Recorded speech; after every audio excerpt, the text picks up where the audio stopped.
اور ذرا سوچئے، یہ جملہ مجھے بڑا اچھا لگتا ہے اور قابل غور ہے کہ جیسے ہم آج موبائل میں سب کچھ دیکھ رہے ہیں، کبھی یہ سوچئے کہ میری زندگی پر، آپ کی زندگی پر فلم بنا دیا جائے تو ہمارے عمل کیسے ہیں جب ہم گھر والوں سے دور رہتے ہیں، علاقے سے دور رہتے ہیں، جہاں اکیلے رہتے ہیں، ہمارے عمل کیسے ہیں؟ کیا اس بنائی ہوئی فلم کو ہم اپنے گھر والوں کے ساتھ بیٹھ کر دیکھ سکتے ہیں؟ سوچئے، ہماری زندگی پر فلم بن جائے، پکچر بن جائے تو کیا ہم گھر والوں کے ساتھ بیٹھ کر دیکھ لیں گے؟ ہم اپنے بارے میں سوچیں، ہمارے عمل کیسے ہیں؟ وہ اللہ ہمارا سب کچھ ریکارڈ تیار کروا رہا ہے۔ ما یلفظ من قول الا لدیہ رقیب عتید، انسان جو اپنی زبان سے نکالتا ہے فرشتے سب کچھ لکھ لیا کرتے ہیں، سب کچھ قیامت کے دن پیش ہو جائے گا، تو اللہ کے سامنے حاضری ہوگی، ادھر بھی عمل ہے ادھر بھی عمل ہے، اور سامنے صرف دہکتی ہوئی جہنم کی آگ ہے۔ فکر عقبا کی کر آج ہی بے خبر، کل نہ کر کل کی کل کا بھروسہ نہیں۔ السلام علیکم ورحمۃ اللہ وبرکاتہ۔ الحمدللہ رب العالمین والصلاة والسلام علی سید الانبیاء والمرسلین، اما بعد، اعوذ باللہ من الشیطان الرجیم، بسم اللہ الرحمن الرحیم۔ یا ایہا الذین آمنوا استجیبوا للہ ورسولہ اذا دعاکم لما یحییکم واعلموا ان اللہ یحول بین المرء وقلبہ وانہ الیہ تحشرون۔ اللہم صلی علی محمد وعلی آل محمد کما صلیت علی ابراہیم وعلی آل ابراہیم انک حمید مجید۔ اللہم بارک علی محمد وعلی آل محمد کما بارکت علی ابراہیم وعلی آل ابراہیم انک حمید مجید۔ رب اشرح لی صدری ویسر لی امری واحلل عقدۃ من لسانی یفقہوا قولی۔ اللہم انفعنا بما علمتنا وعلمنا ما ينفعنا وزدنا علما۔ معزز علماء کرام، بزرگوں، نوجوان ساتھیوں، پیارے بچوں، پردہ نشین ماؤں اور بہنوں، الحمدللہ یہ میرے لیے بڑی خوشی کا موقع ہے کہ پہلی مرتبہ آپ لوگوں کے بیچ اللہ اور اس کے رسول صلی اللہ علیہ وسلم کی کچھ باتیں پیش کرنے کا اللہ نے موقع نصیب فرمایا ہے۔ اللہ مجھے صحیح بات کہنے اور ہم سب کو عمل کرنے کی توفیق عطا فرمائے۔ الحمدللہ ابھی بہت سی باتیں آپ نے سنا ہے، جس میں موت کے تعلق سے بھی آپ نے سنا کہ موت انسان کی برحق ہے اور اس سے کسی کو انکار بھی نہیں ہے۔ ہر انسان اس بات کو جانتا اور مانتا ہے کہ جیسے انسان دنیا میں آیا ہے ویسے یہاں سے جائے گا بھی۔ لیکن ایک بات کو یاد رکھیں، اللہ رب العزت نے ہمیں جو دنیا میں بھیجا ہے، ہم اپنی حقیقت کو دیکھیں، اپنی حقیقت کو، اپنی حیثیت کو پہچانیں۔ ہم دنیا میں کتنے ہی مالدار ہو جائیں، کتنے ہی زیادہ علم مل جائے، کتنی ہی شہرت اور عزت مل جائے، لیکن سوچئے اللہ رب العالمین فرماتا ہے هل اتى على الانسان حين من الدهر لم يكن شيئا مذكورا، کہ کیا انسان پر ایک ایسا وقت نہیں آیا جب وہ کوئی قابل ذکر چیز نہیں تھا، ایسی چیز نہیں تھا کہ جس کو خاص طور سے ذکر کیا جائے، بیان کیا جائے۔ کب؟ پیدائش کے پہلے۔ انسان کی پیدائش کی شروعات کہاں سے ہوتی ہے؟ ایک حقیر پانی سے۔ اللہ فرماتا ہے انا خلقناہ من نطفۃ امشاج نبتلیہ، ہم نے ایک ملے جلے نطفے سے، شوہر اور بیوی کے ملنے سے، ایک پانی کے ذریعے سے انسان کو پیدا کیا۔ پیدا کیوں کیا؟ نبتلیہ، تاکہ ہم انسان کو آزمائیں کہ یہ دنیا میں آنے کے بعد کرتا کیا ہے۔ اور آگے اللہ نے اور وضاحت فرما دیا فَجَعَلْنَاهُ سَمِيعًا بَصِيرًا، ہم نے انسان کو دیکھنے کی صلاحیت بھی دی ہے، سننے کی صلاحیت بھی دی ہے، اور دیکھنے سننے کی طاقت اللہ نے دینے کے بعد دونوں راستے بھی اس کو دکھا دیا۔ اِنَّا هَدَيْنَاهُ السَّبِيلَ إِمَّا شَاكِرًا وَإِمَّا كَفُورًا، ہم نے انسان کو راستہ دکھا دیا کہ صحیح راستہ یہ ہے۔ اب انسان کے اختیار کی بات ہے، وہ چاہے تو صحیح راستے پر چلے، اپنے رب کا شکر گزار بندہ بنے، چاہے تو غلط راستے پر چلے، جہنم کے راستے پر چلے۔ اختیار انسان کے پاس ہے، لیکن فیصلہ اللہ کے پاس ہے کہ جنت اور جہنم کا فیصلہ ہمارے مرنے کے بعد اللہ رب العالمین ہمارا کرے گا۔ تو دیکھیے، زندگی کا مقصد یہ ہے کہ ہم صحیح ڈگر پر چلیں۔ دنیا میں رہتے ہوئے ہمیں اللہ نے آزمائش کے لیے بھیجا ہے، اور اللہ نے ایک اور بات کہی ہے لِيَبْلُوَكُمْ أَيُّكُمْ أَحْسَنُ عَمَلًا، اللہ نے پیدا اس لیے کیا ہے تاکہ امتحان لے تم میں کون اچھے عمل کرتا ہے، زیادہ عمل کرتا ہے نہیں، کون اچھے عمل کرتا ہے۔ اللہ کو یہ پسند ہے کہ ہم بہترین اچھے عمل کر کے اللہ کی بارگاہ میں پہنچیں۔ ہم زندگی گزار رہے ہیں، جیسے ایک بات مولوی صاحب نے شروع میں بات کہی تھی کہ صرف نماز پڑھ لیں، روزہ رکھ لیں، یہ اسلام نہیں ہے۔ اسلام پوری کی پوری زندگی ہماری بندگی ہونی چاہیے، یعنی ہم اپنا ہر عمل اللہ اور اس کے رسول کے فرمان کے مطابق ہم انجام دیں۔ ہماری پوری زندگی، مسلمان کا مطلب ہی ہے، مسلم کا مطلب ہی ہے کہ وہ فرما بردار ہے۔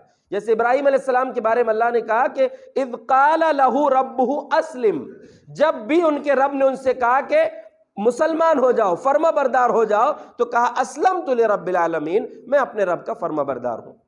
آپ کو میں جو کچھ باتیں عرض کرنا چاہتا ہوں وہ یہ کہ زندگی کے ہر پہلو کو یاد رکھیں۔ ہم الحمدللہ، اللہ ہم سب کو توفیق دے کہ جو فرض اللہ نے ہم پر نماز دے رکھا ہے ہم اس کی بھی ادائیگی کریں، نوافل کا بھی اہتمام کریں، لیکن اس کے ساتھ مسجد کے باہر کی زندگی ہماری کیسی ہونی چاہیے، اور خاص طور سے ہم جو کسی بھی جگہ رہتے ہیں، ہمارا جو ملک ہے کئی مذہب کے لوگ رہتے ہیں، ہم کم از کم اپنے گاؤں کو دیکھ لیں، ہم میں سے ہر آدمی، اور الحمدللہ صرف اسی گاؤں کے لوگ نہیں ہیں، الگ الگ گاؤں کے لوگ یہاں نظر آ رہے ہیں۔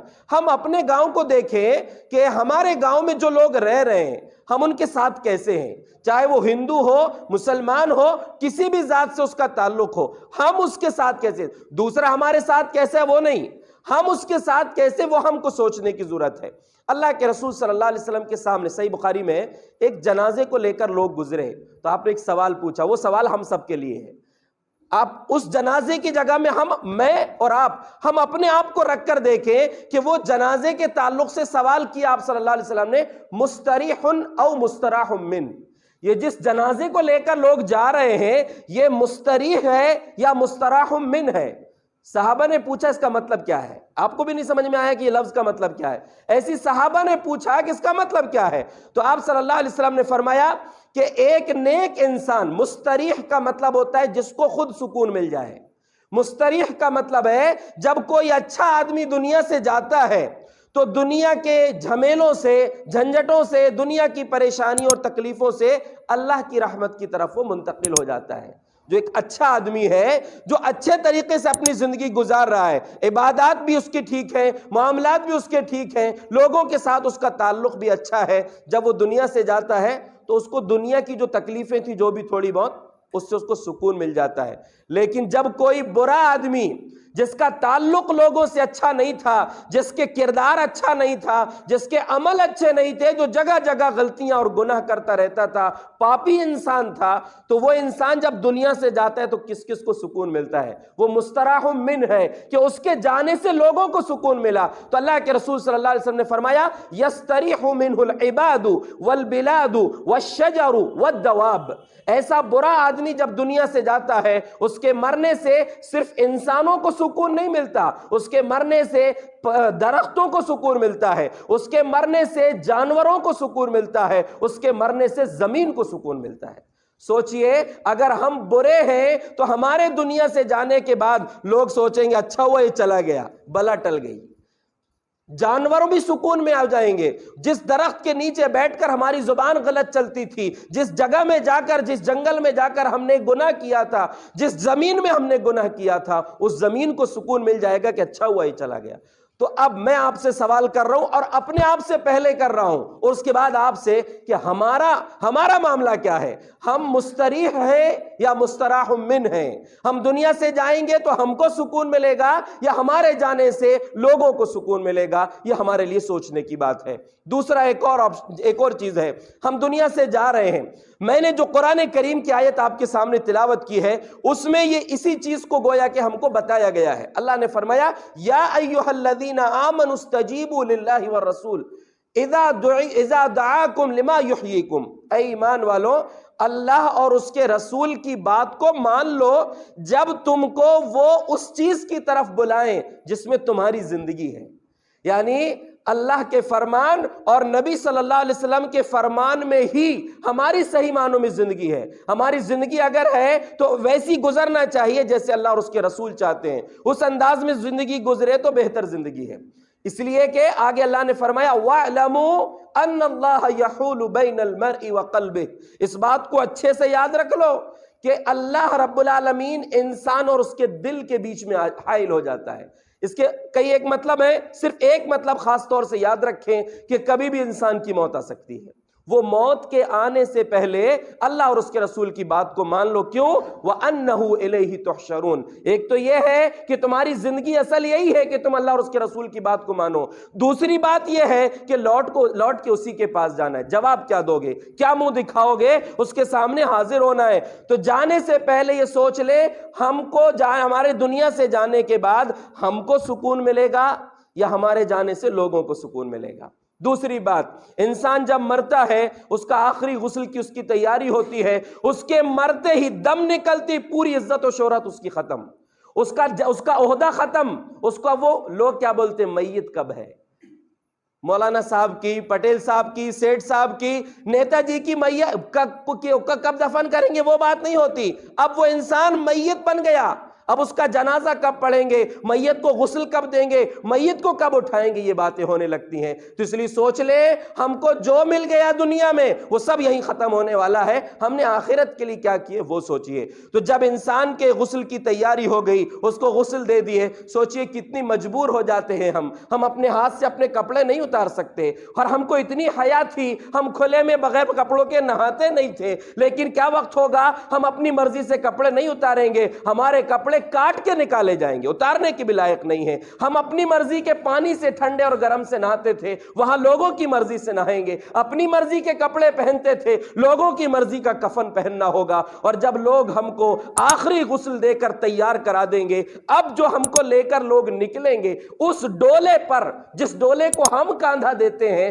دوسرے کی میت کو، اپنے آپ کو سلا کر دیکھیں، اس ڈولے میں احساس کر کے دیکھیں۔ اللہ کے رسول صلی اللہ علیہ وسلم نے فرمایا اذا وضعت الجنازہ فاحتملها الرجال على اعناقهم، کہ جب جنازہ تیار ہو جاتا ہے، جنازے کو تیار کر دیا جاتا ہے اور لوگ اس کو کاندھوں پہ لے کر چلتے ہیں، فَإِن كَانَتْ صَالِحَةً قَالَتْ قَدِّمُونِي قَدِّمُونِي، وہ مرنے والا انسان اگر نیک تھا تو وہ کہتا ہے، بولتا ہے، وہ میت بولتی ہے، کیا بولتی ہے؟ مجھے جلدی میری منزل تک پہنچا دو، جلدی میری منزل تک پہنچا دو، کیونکہ اللہ کی طرف سے اس کو یہ احساس دلا دیا جاتا ہے کہ اب منزل بہترین ہے۔ اگر نیک ہے تو خود بولتی ہے وہ میت، اور اگر وہ مرنے والا انسان، میں یا آپ یا کوئی بھی انسان، اگر وہ برا ہے تو کیا بولتا ہے؟ یا ویلہا این تذہبون بہا، ہائے افسوس تم کہاں لے کر چلے مجھے، کہاں لے جا رہے ہو، کس کے حوالے کر کے آؤ گے؟ یعنی اب اس کو ڈر ہے اور وہ چیختی ہے، اب بولتی نہیں میت، اب چیختی ہے۔ اور آپ صلی اللہ علیہ وسلم نے فرمایا یسمعها کل شیء الا الانسان، انسان کے سوا ہر چیز اس کو سنتی ہے، اس کی چیخ کو۔ ولو سمعها الانسان لصعق، انسان اس چیخ کو اگر سن لے تو بے ہوش ہو جائے گا۔ اب ہمارے لیے پہلا سوال یہ تھا کہ ہم دنیا سے جائیں گے تو ہمارے جانے سے ہم کو سکون ملے گا یا ہمارے جانے سے لوگوں کو سکون ملے گا؟ دوسرا سوال یہ ہے جب جنازہ ہمارا لے کر لوگ چلیں گے تو ہم بولیں گے یا چیخیں گے؟ سوچئے، ہم اگر بولیں گے کا مطلب یہ ہے کہ ہم اچھے تھے تو ہم بولیں گے کہ جلدی میری منزل تک پہنچا دو، اور اگر ہم برے تھے تو ہماری آواز نہیں، چیخ نکلے گی۔ اور ذرا سوچئے، ابھی اگر کوئی چیخ نکال دے، کسی کے بارے میں معلوم ہو جائے کہ بچہ کنویں میں گر گیا، کہیں آگ لگ گئی، سب کے سب دوڑ پڑیں گے۔ جنازے کے بارے میں کبھی آپ نے سوچا کہ اگر حادثہ کہیں ہو جائے، کوئی غیر بھی ہوگا تو آپ رک کر اس کو دیکھیں گے کہ میری مدد کی ضرورت تو نہیں؟ لیکن جنازے میں جتنے لوگ آئیں گے کہیں نہ کہیں سے اس کا آپ سے اس کا تعلق ہوگا، کوئی رشتہ دار ہوں گے، کوئی دوست ہوں گے، کوئی کاروباری ساتھی ہوں گے، کوئی آپ کی اداؤں پر خوش ہوں گے، کوئی آپ کے اخلاق سے خوش ہوں گے، کہیں نہ کہیں تو ان سے رشتہ ہوگا۔ لیکن اگر ہماری زندگی اچھی نہیں گزری، ہم نے گناہوں میں زندگی گزارا ہے اور ہم چیخیں گے، وہ چیخ نکلے گی کہ انسان اگر سن لے تو وہ بے ہوش ہو جائے، وہ چیخ کو ہمارے آس پاس چلنے والے بھی نہیں سن سکتے، ہماری فریاد کو نہیں سن سکتے۔ اب ہمارا کوئی نہیں ہو سکتا، ہمارے ساتھ ہمارے اعمال ہی ہے۔ شاعر نے بڑی پیاری بات کہا ہے، کہا احباب نے یہ دفن کے وقت کیوں کر ہم آگے کا حال جانے، قبر تک آپ کی تعظیم کر دی، اب آگے آپ کے اعمال جانے۔ سوچئے، بہت گہری بات ہے، بہت اہم بات ہے۔ تو دوسرا سوال یہ ہے کہ میت جب ہماری لے جائی جائے گی تو ہم بولیں گے یا چیخیں گے؟ بولیں گے اس وقت کہ ہم کو جلدی پہنچا دو، جبکہ ہمارے عمل اچھے ہوں گے، اور اگر ہمارے عمل اچھے نہیں ہیں تو ہماری چیخیں نکلیں گی، لیکن ان چیخوں کو کوئی سننے والا نہیں ہے۔ اب ہم کو ہمارے اعمال خود بھگتنا پڑے گا۔ اب اس کے بعد دیکھیے، قبر میں پہنچ گئے۔ قبر بڑی بھیانک جگہ ہے۔ اللہ کے رسول صلی اللہ علیہ وسلم کا فرمان ہے، لولا اللہ تدافنوا لدعوت اللہ ان یسمعکم عذاب القبر۔ اگر مجھ کو یہ ڈر نہ ہوتا کہ تم اپنے مردوں کو دفنانا چھوڑ دو گے تو میں اللہ سے دعا کرتا کہ جو عذاب قبر اللہ مجھ کو سنایا ان لوگوں کو بھی سنا دے۔ سوچئے، ہم کو معلوم ہو جائے کہ قبر کتنی بھیانک جگہ ہے، اپنے مرنے والے اپنی اولاد کو، اپنے ماں باپ کو، اپنے رشتہ داروں کو دفن نہیں کریں گے، ان کی جگہ اپنے آپ کو رکھ کر دیکھیں۔ ہر انسان کو رشتہ دار سے زیادہ اپنی ذات سے محبت ہوتی ہے۔ جب رشتہ دار کو دفن نہیں کر سکیں گے، ہم کیسے جائیں گے وہاں؟ ہم اپنے بارے میں سوچیں، اسی قبر میں ہم سب کو جانا ہے۔ وہاں روشنی ہمارے اعمال سے ہوگی، وہاں ٹھنڈک ہمارے اعمال سے ہوگی، وہاں خوشبوئیں ہمارے اعمال سے ہوں گی، وہاں پر سکون ہمارے اعمال سے ہوگا۔ اور نہیں تو یاد رکھیں، جہنم کی کھڑکی بھی ہوگی، جہنم کا بچھونا بھی ہوگا، جہنم کا لباس بھی ہوگا۔ جنت یا جہنم وہیں سے ہم کو نظر آنے لگے گی۔ تو قبر بڑی بھیانک جگہ ہے۔ اس لیے حضرت عثمان رضی اللہ عنہ قبرستان کے پاس سے گزرتے تو زار و قطار روتے تھے۔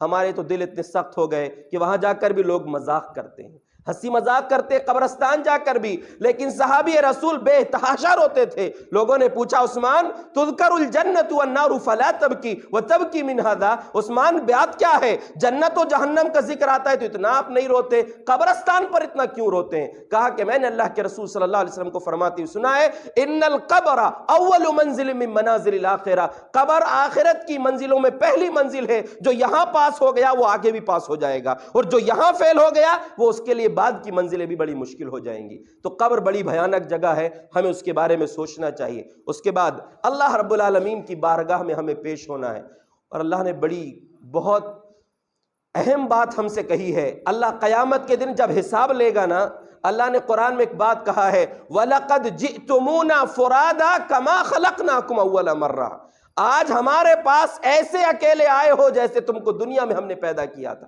ہمارے اوپر آج کیس ہو جائے، کسی کو کوئی بڑے آدمی پر کیس ہو جائے، یا گھر کا کوئی فرد اس پر کیس ہو، اس کا کیس لڑنے کئی لوگ جاتے ہیں، اس کے مقام و مرتبے کے اعتبار سے اس کی پیشی میں کئی لوگ شریک ہوتے ہیں، اس کا ساتھ دینے والے کئی لوگ ہوتے ہیں، لیکن کبھی ہم نے سوچا دنیا کی کوئی عدالت اس کے مقابلے میں نہیں ہے۔ ایسی عدالت ہوگی، رب کائنات کی عدالت ہوگی، اور اس وقت اعلان کرے گا، انا الملک این ملوک الارض، میں بادشاہ ہوں، کہاں ہے زمین کے بادشاہ؟ وہ چھوٹی چھوٹی حکومتوں پر اترانے والے، چھوٹے چھوٹے عہدوں پر اپنے آپ کو بڑا سمجھنے والے، کہاں ہیں وہ؟ آج میری بادشاہت ہے، آج میرے سامنے آئیں۔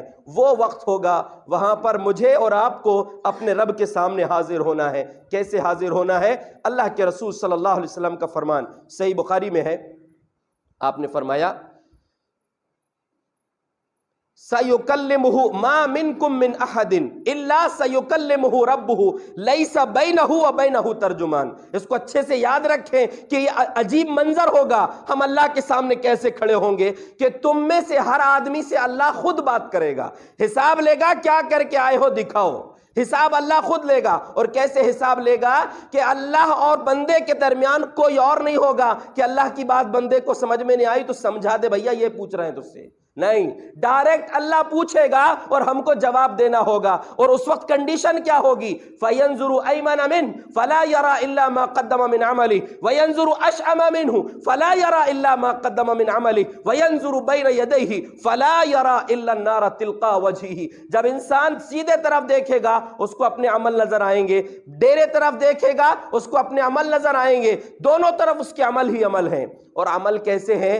میں اور آپ، میں اپنی زندگی کے بارے میں میں جانتا ہوں میری زندگی کیسی ہے، آپ کی زندگی کے بارے میں آپ جانتے ہیں آپ کی زندگی کیسی ہے۔ ہم میں سے ایک دوسرے کے راز اگر ہم کو معلوم ہو جائیں کہ یہ انسان کتنا گندا ہے تو شاید آپ میری بات نہ سنیں، میں آپ کا چہرہ نہ دیکھوں۔ اتنے گندی زندگی بھی ہونے کے باوجود بھی اللہ ہم کو عزت دیے ہوئے ہے۔ اور ذرا سوچئے، یہ جملہ مجھے بڑا اچھا لگتا ہے اور قابل غور ہے کہ جیسے ہم آج موبائل میں سب کچھ دیکھ رہے ہیں، کبھی یہ سوچئے کہ میری زندگی پر، آپ کی زندگی پر فلم بنا دیا جائے تو ہمارے عمل کیسے ہیں جب ہم گھر والوں سے دور رہتے ہیں، علاقے سے دور رہتے ہیں، جہاں اکیلے رہتے ہیں؟ ہمارے عمل کیسے ہیں؟ کیا اس بنائی ہوئی فلم کو ہم اپنے گھر والوں کے ساتھ بیٹھ کر دیکھ سکتے ہیں؟ سوچئے، ہماری زندگی پر فلم بن جائے، پکچر بن جائے، تو کیا ہم گھر والوں کے ساتھ بیٹھ کر دیکھ لیں گے؟ ہم اپنے بارے میں سوچیں، ہمارے عمل کیسے ہیں؟ وہ اللہ ہمارا سب کچھ ریکارڈ تیار کروا رہا ہے۔ ما یلفظ من قول الا لدیہ رقیب عتید۔ انسان جو اپنی زبان سے نکالتا ہے، فرشتے سب کچھ لکھ لیا کرتے ہیں، سب کچھ قیامت کے دن پیش ہو جائے گا۔ تو اللہ کے سامنے حاضری ہوگی، ادھر بھی عمل ہے، ادھر بھی عمل ہے، اور سامنے صرف دہکتی ہوئی جہنم کی آگ ہے۔ فاتقوا النار ولو بشق تمرہ واتقوا النار ولو بکلمۃ طیبہ۔ دو طرح کے الفاظ آپ نے فرمایا، اس جہنم سے بچنا چاہتے ہو تو جہنم سے بچ جاؤ، چاہے کھجور کے ایک ٹکڑے کے ذریعے سے کیوں نہ ہو، یا کم از کم میٹھے بول کے ذریعے سے، یعنی اپنی زبان کا صحیح استعمال کرو۔ پہلی چیز آپ نے فرمایا کہ جتنا ہو، کھجور کا ٹکڑا، کھجور بھی نہیں کہا آپ نے، کم سے کم کھجور کا ٹکڑا، میری اور آپ کی جتنی حیثیت ہے، کھجور کا ٹکڑا ہم کسی کو دے سکتے ہیں، وہ دے دے، ہماری نیت صحیح ہے اور ہماری حیثیت اتنی ہی ہے۔ تو اللہ کے رسول صلی اللہ علیہ وسلم کا فرمان ہے کہ جب کوئی انسان اللہ کی راہ میں کھجور کا ٹکڑا دیتا ہے سچی نیت سے، حلال کمائی میں سے، تو اللہ رب العالمین کیا کرتا ہے؟ یربی ہی، اللہ اس کی پرورش کرتا ہے اس صدقے کی، کما یربی احدکم فلوہ، جیسے تم میں سے کوئی آدمی اپنے جانور کے بچے کی پرورش کرتا ہے۔ یہ گاؤں والے بہت آسانی سے اس کو سمجھ سکتے ہیں کہ جیسے آپ اپنے جانور کے بچے کی پرورش کرتے ہیں کہ جانوروں میں گنتی میں اضافہ ہو جائے گا، گائے نے بچہ دی ہے، چھوٹی ایک ابھی گائے نے بچہ دی، گائے کی گنتی میں اضافہ ہو جائے گا، اس کی پرورش اچھے سے کرتے ہیں۔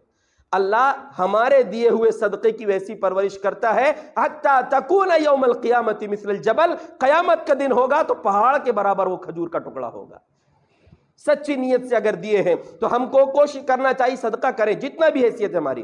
اور ایک بات یاد رکھیں، جب انسان کی موت آتی ہے، اللہ نے قرآن میں ایک بات کہا ہے، یا ایھا الذین آمنوا انفقوا مما رزقناکم من قبل ان یأتی احدکم الموت فیقول رب لولا اخرتنی الی اجل قریب فاصدق واکن من الصالحین۔ جب موت کا وقت انسان کا آتا ہے تو اللہ نے فرمایا کہ اے لوگوں، اے ایمان والوں، اس وقت کے آنے سے پہلے صدقہ کرو، جبکہ موت کا وقت قریب آ جائے، اس وقت انسان کہے کہ اے میرے رب تھوڑا سا موقع دے دے، تھوڑی سی مہلت دے دے، کچھ صدقہ کر لوں گا۔ یعنی موت کے وقت انسان صدقہ کرنے کی سوچتا ہے، زندگی بھر تو کہاں سے کما لوں۔ یاد رکھیں، اللہ کے رسول صلی اللہ علیہ وسلم نے ایک صحابہ سے ایک سوال کیا، صحابہ کرام سے، کہ ایکم مال وارثی احب الیہ من مالہ، تم میں سے کون آدمی ہے جس کو اپنے وارثوں کا مال اپنے مال سے زیادہ پسند ہے؟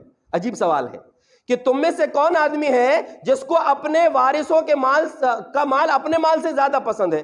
صحابہ نے پوچھا اللہ کے رسول ایسا کیسے ہوگا، سب کو اپنا مال زیادہ پسند ہوتا ہے۔ تو آپ نے فرمایا کہ انسان کا مال وہ ہے جو اپنی زندگی میں خرچ کر دیا، اور جو بچا تو اس کے وارثوں کا ہے نا، لیکن سمیٹ کے رکھتا ہے انسان وارثوں کے لیے، اس کا مال وہ ہے جو اس نے خود خرچ کیا ہے۔ تو اللہ کے بندو، زندگی میں کچھ خرچ کرو، اور ہو سکے تو اپنی زبان کا صحیح استعمال کرو۔ زبان کا استعمال یہ جنت تک پہنچنے کے لیے بہت قیمتی چیز ہے، اور زبان کا استعمال انسان کی دنیا میں بھی عزت کا سبب ہے اور آخرت میں بھی عزت کا سبب ہوگا۔ تو زبان کے استعمال کو آپ نے فرمایا وَلَوْ بِكَلِمَةٍ طَيِّبَةٍ، چاہے ایک میٹھی زبان کے ذریعے سے ہی کیوں نہ ہو، اپنے آپ کو جہنم کی آگ سے بچاؤ۔ حضرت زید بن اسلم ایک واقعہ بیان کرتے ہیں۔ زید بن اسلم عبد الملک بن مروان نے، جو وقت کا خلیفہ ہے، صحیح مسلم میں واقعہ ہے، عبد الملک بن مروان نے کیا کیا، کچھ انہو بعث انجادا من عنده الى ام الدرداء، ام درداء رضی اللہ عنہ صحابیہ، ایک عورت ہے، ابو درداء رضی اللہ عنہ کی بیوی ہیں، ان کے پاس کچھ گھر کا سامان بھیجا، گھریلو زندگی کے جو سامان ہوتے ہیں، کچھ سامان وقت کے بادشاہ نے بھیجا ہے۔ بادشاہ نے ایک عام خاتون کے گھر میں، حالانکہ صحابیاں ہیں وہ، ان کے گھر میں جو ایک سامان بھیجا، جو بھی زندگی کا سامان تھا۔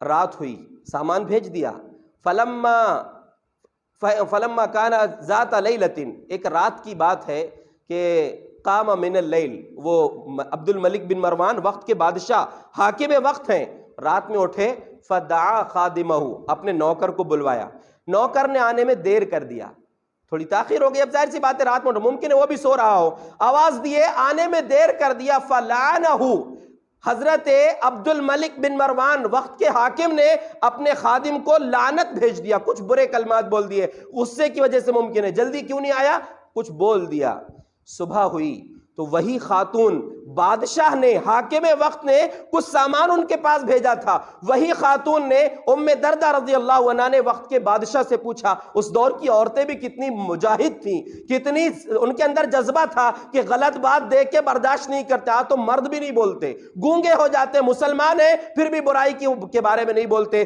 غلط آدمی کو بولنے کی ہمت نہیں ہوتی. صحابیہ ہیں، عورت ہیں، لیکن وقت کے بادشاہ سے کہہ رہی ہیں کہ سمعتک اللیلۃ لعنت خادمک، میں نے رات کو آپ کی آواز سنی تھی، گھر قریب ہوگا. آواز آ گئی وقت کے بادشاہ کی، کہا رات میں نے آپ کی آواز سنا ہے کہ آپ اپنے خادم کو جو ہے لعنت بھیج رہے تھے. سنیے، میں نے حضرت ابو دردہ میرے شوہر کو یہ کہتے ہوئے سنا ہے کہ اللہ کے رسول صلی اللہ علیہ وسلم نے فرمایا لا یکون اللعانون یوم القیامت شفعاء ولا شہداء. قیامت کے دن یہ لعنت بھیجنے والے جن کی زبانیں گندی ہوتی ہیں، چھوٹی چھوٹی بات پہ گالیاں بکنے لگ جاتے ہیں، چھوٹی چھوٹی ناراضگیوں پر زبان کو گندا کر لیتے ہیں، یہ قیامت کے دن نہ تو کسی کے حق میں سفارش کر سکیں گے، نہ کسی کے حق میں گواہی دے سکیں گے. سوچئے زبان کا غلط استعمال کتنی بڑی بے عزتی ہے. قیامت کے دن سب کی تمنا یہ ہوگی کہ ہم کو کوئی سفارش نبی کی مل جائے، نیک انسان کی مل جائے. وہاں پر کچھ خوش نصیب ایسے بھی ہوں گے جن کو اللہ دوسرے کے حق میں سفارش کرنے کی اجازت دے گا. لیکن یہ لوگ، ہم میں سے وہ لوگ جن کی زبانیں گندی ہیں، جن کی زبانوں کا غلط استعمال ہے، ان کو کسی کے حق میں گواہی دینے کی، سفارش کرنے کی گنجائش نہیں ہوگی، موقع نہیں ملنے کا. اس لیے اللہ کے بندو اپنی زبان کا صحیح استعمال کرو. تو جہنم کی آگ سے بچنا ہے، کچھ صدقہ کرو اور اپنے آپ کو، اپنی زبان کو صحیح استعمال کرنے کی کوشش کرو. اللہ رب العالمین کی بارگاہ میں حاضر ہوں گے، اللہ کے سامنے باتیں بہت کچھ ہیں. اللہ کے سامنے جب حاضری ہوگی، وہاں پر جو فیصلے ہوں گے جنت و جہنم کے، جنتیوں کو نعمتیں ملیں گی، جہنمیوں کے لیے عذاب ہوں گے. وہاں پر اللہ کے رسول صلی اللہ علیہ وسلم کا فرمان کہ ایک بہت بڑی نعمت وہ ہوگی اللہ رب العالمین کا دیدار. اللہ تبارک و تعالیٰ کا دیدار جو اہل ایمان کو ہوگا وہ اتنی بڑی نعمت ہوگی کہ اس کے بعد سب کچھ لوگ بھول جائیں گے. وہ نعمت کتنی بڑی ہوگی، کتنی آسانی سے اہل ایمان اپنے رب کو دیکھیں گے. اللہ کے رسول صلی اللہ علیہ وسلم نے 14ویں رات کے چاند کو دیکھ کر فرمایا کہ انکم سترون ربکم کما ترون ھذا القمر لیلۃ البدر لا تضامون فی رؤیتہ. جیسے یہ 14ویں رات کے چاند کو بغیر کسی پریشانی کے دیکھ رہے ہو، قیامت کے دن اپنے رب کو دیکھو گے. فإن استطعتم الا تغلبوا علی صلاۃ قبل طلوع الشمس وقبل غروبها فافعلوا. اگر ہو سکے تو سورج ڈوبنے سے پہلے کی نماز اور سورج نکلنے سے پہلے کی نماز کو پابندی کے ساتھ پڑھ لینا. ڈوبنے سے پہلے کون سی نماز؟ عصر کی نماز. اور سورج نکلنے سے پہلے فجر کی نماز. یہ دو نمازوں کی پابندی کر لینا تو انشاءاللہ اللہ کا دیدار آسانی سے ملے گا. کیا مطلب؟ ظہر، مغرب اور عشاء یہ نہیں پڑھے چلے گا؟ نہیں. جو فجر اور عصر پڑھ لے گا انشاءاللہ وہ باقی نمازیں آسانی سے پڑھ لے گا. فجر میں نیند کی قربانی دینا ہے، عصر میں کاروبار کی، کام دھندے کی، کھیل کود کی قربانی دینا ہے. جو ان کی پابندی کر لے گا باقی بھی انشاءاللہ آسانی سے کر لے گا. آخری بات یہ ہے کہ قیامت کے دن کچھ لوگ ایسے بھی ہوں گے، نیکیاں تو ہوں گی لیکن پھر جہنم میں چلے جائیں گے. جہنم میں چلے گئے، اب ان کے پاس کچھ نیکیاں بھی تھیں تو اللہ تبارک و تعالی فرشتوں کو حکم دے گا، فرشتوں کو اجازت دے گا اخرجوا من النار من کان یعبد اللہ وحدہ. جہنم سے ہر اس آدمی کو نکال لو جو ایک اللہ کی عبادت کرتا تھا، توحید جس کے پاس تھی. الحمدللہ ہم اللہ رب العالمین کی توحید پر، اس کی ذات کو واحد مانتے ہیں، اس کی ذات و صفات میں، اس کی قدرت میں کسی کو شریک نہیں کرتے. اللہ ہمیں اسی توحید پر زندہ رکھے اور اسی پر ہمیں خاتمہ بھی نصیب فرمائے. تو اللہ رب العالمین اپنے فرشتوں سے کہے گا اخرجوا من النار من کان یعبد اللہ وحدہ، کہ جہنم سے ہر اس آدمی کو نکال لو جو ایک اللہ کی عبادت کرتا تھا، جس کی دعاؤں میں کوئی شریک نہیں تھا، جس کی عبادتوں میں، جس کی قربانی میں، جس کی نظر و نیاز میں، جس کی قسموں میں کوئی شریک نہیں تھا اللہ کے ساتھ. ایسے لوگوں کو جہنم سے نکال لو. اب جہنم میں جل جل کے تو وہ کوئلہ ہو چکے ہوں گے. اللہ کے رسول صلی اللہ علیہ وسلم نے فرمایا فَيُخْرِجُونَهُمْ وَيَعْرِفُونَهُمْ مِنْ آثَارِ السُّجُودِ. فرشتے جب ان جلے ہوئے لوگوں کو جہنم سے نکالیں گے تو ان کو پہچانیں گے کیسے؟ سجدوں کے نشانات سے پہچانیں گے. فَإِنَّ اللَّهَ حَرَّمَ عَلَى النَّارِ أَن تَأْكُلَ آثَارَ السُّجُودِ. اللہ نے جہنم کی آگ پر بھی سجدوں کے نشانات کو جلانے کو حرام کر دیا ہے.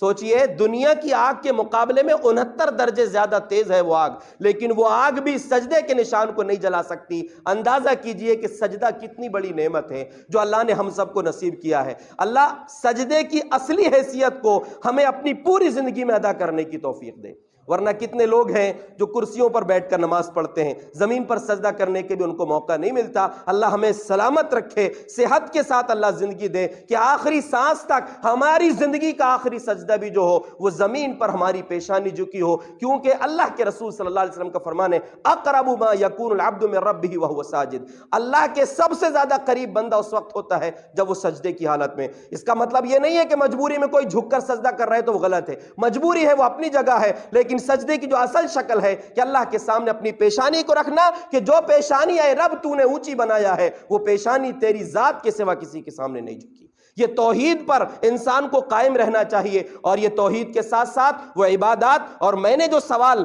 احادیث کی روشنی میں آپ کے سامنے رکھے ہیں جو سب سے پہلے میرے لیے ہیں پھر آپ تمام لوگوں کے لیے ہیں، کہ ہم دنیا سے جائیں گے تو ہمارے جانے سے ہم کو سکون ملے گا یا لوگوں کو اور زمین کو اور درختوں کو اور پیڑوں کو جو ہے سکون ملے گا؟ ہم جب دنیا سے جائیں گے تو ہم ڈولے میں جب ہوں گے تو ہم بولیں گے کہ ہم کو جلدی پہنچا دو، یا ہمارے منہ سے ہماری چیخیں نکلیں گی جن چیخوں کو کوئی سننے والا نہیں ہے۔ ہم اللہ کے سامنے جب حاضر ہوں گے بڑا بھیانک دن ہوگا وہ۔ ام المومنین عائشہ صدیقہ رضی اللہ عنہ کے سامنے اللہ کے رسول صلی اللہ علیہ وسلم نے فرمایا کہ یحشر الناس حفاتا عراتا غرلا، قیامت کے دن جب لوگ اکٹھا ہوں گے اللہ کے سامنے تو ننگے بدن ہوں گے، ننگے پیر ہوں گے، غیر مختون، ختنہ بھی نہیں ہوگی، یعنی جیسے پیدا ہوئے تھے ویسے کھڑے ہوں گے سب ایک ساتھ۔ تو حضرت عائشہ نے پوچھا اللہ کے رسول الرجال والنساء جميعا، کیا وہاں مرد عورت سب ایک ساتھ اکٹھا ہوں گے، سب ایک ساتھ جمع ہوں گے؟ تو کہا کہ ہاں عائشہ سب ایک ساتھ ہوں گے۔ پوچھا اللہ کے رسول تب تو عورتیں شرم سے مر جائیں گی، شرم کی وجہ سے کیا ہوگا؟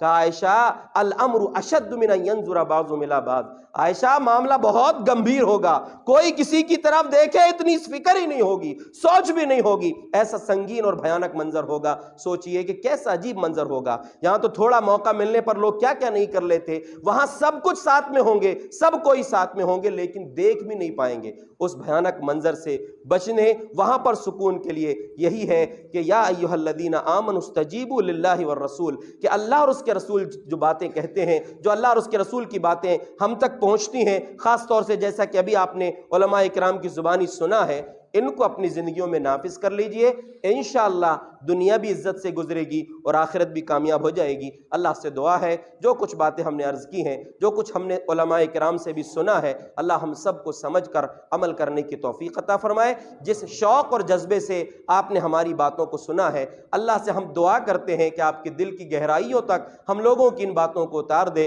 اللہ رب العالمین ہماری زندگیوں کو بدل دے، ہماری زندگیوں میں جو غلطیاں خامیاں ہیں ان کی اصلاح فرما کر صحیح ڈگر پر چلنے کی توفیق دے، ایمان اور اسلام کے ساتھ زندگی نصیب فرمائے اور ایمان پر ہی خاتمہ نصیب ہو اور آخری کلمہ ہماری زبان سے ادا ہو لا الہ الا اللہ۔ آمین وآخر دعوانا ان الحمد للہ رب العالمین۔